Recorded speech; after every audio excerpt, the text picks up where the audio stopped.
Tedes plans para esta noite? Propóñovos as Perseidas, ou bágoas de San Lourenzo. Pero, ollo, as estrelas fugaces non son estrelas, son partículas perdidas por cometas.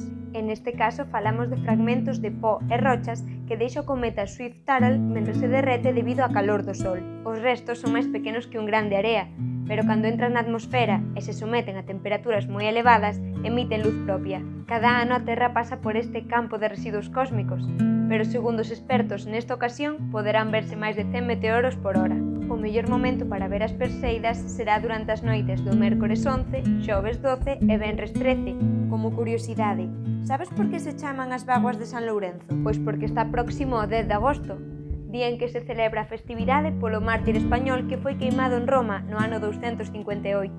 E se non tes a sorte de ver a chuvia de estrelas, sempre che quedará Xúpiter e Saturno que brillan durante toda a noite.